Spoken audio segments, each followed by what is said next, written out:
Welcome to stone dictation. Dictation 5 second बाद शुरू होगा। Ready start. यह गंभीर चिंता की बात है कि कोरोना के खिलाफ जंग के मैदान में उतरे हमारे पुलिसकर्मी भी इस संक्रमण की चपेट में आ रहे हैं। रविवार तड़के मध्य प्रदेश में इंदौर के एक पुलिस निरीक्षक ने कोरोना संक्रमण से दम तोड़ दिया।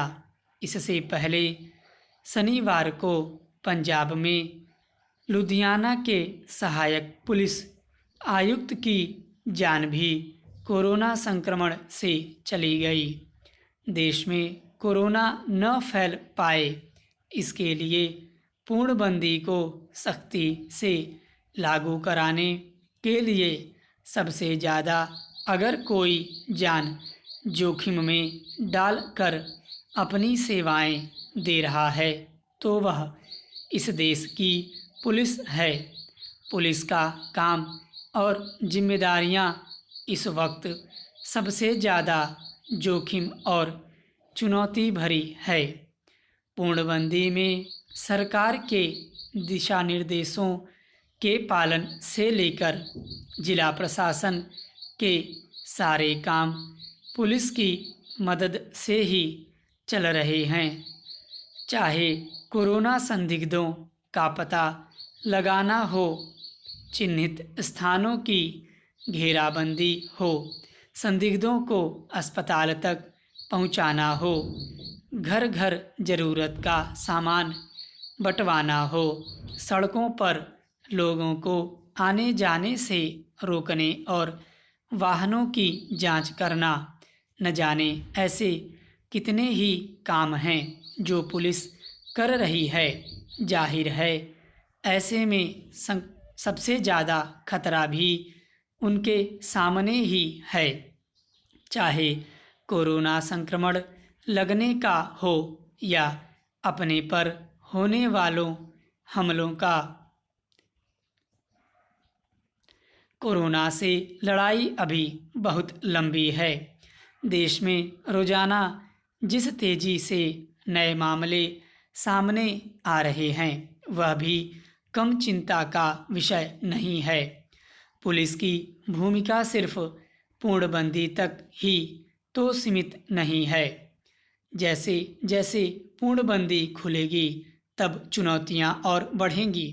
लोगों की आवाजाही शुरू होते ही संक्रमण फैलने का खतरा भी बढ़ेगा। व्यापक स्तर पर जांच अभियान के तहत जब जांच का दायरा बढ़ेगा तो यह काम भी पुलिस की मदद के बिना संभव नहीं होगा। दिल्ली पुलिस का ही उदाहरण लें। इस वक्त पुरानी दिल्ली के चांदनी महल पुलिस थाने के 2 जवानों में यह संक्रमण पाया गया है। चांदनी महल सबसे ज़्यादा खतरे वाले चिन्हित इलाकों में से है, जहां तबलीगी जमात के लोगों की आवाजाही सबसे ज़्यादा रही। दिल्ली पुलिस के 9 जवान अब तक कोरोना संक्रमण का शिकार हो चुके हैं। ऐसे में पुलिस के सामने बड़ा संकट अपने को सुरक्षित बनाए रखने का भी है। देश की थल सेना और नौसेना भी कोरोना संक्रमण की मार से नहीं बची है। थल सेना में अभी तक 9 मामले सामने आ चुके हैं, लेकिन मुंबई स्थित नौसेना की पश्चिमी कमान में INS आंग्रे पोत में 26 नाविकों के कोरोना संक्रमित पाए जाने की घटना ने नींद उड़ा दी है। इस पोत से थोड़ी ही दूर तट पर कमान का दफ्तर है और इसी क्षेत्र में जंगी बेड़े और पनडुब्बियां भी तैनात हैं। पश्चिमी कमान के तहत अरब सागर से हिंद महासागर तक इलाका है। इसमें कोई दो राय नहीं कि हमारी सेनाएं पहले से सतर्क हैं और जरूरी बचाव के लिए सभी संभव कदम उठाए होंगे। लेकिन अब एक एक सैनिक पर कड़ी निगरानी रखने की चुनौती है। नौसेना के इन 26 संक्रमितों में एक सैनिक कुछ दिन अपनी मां के पास रहकर आया था। इस सैनिक की मां भी संक्रमित पाई गई। संक्रमण मां से बेटे में फैला या बेटे के जरिए मां में, यह तो जांच के बाद ही पता चलेगा।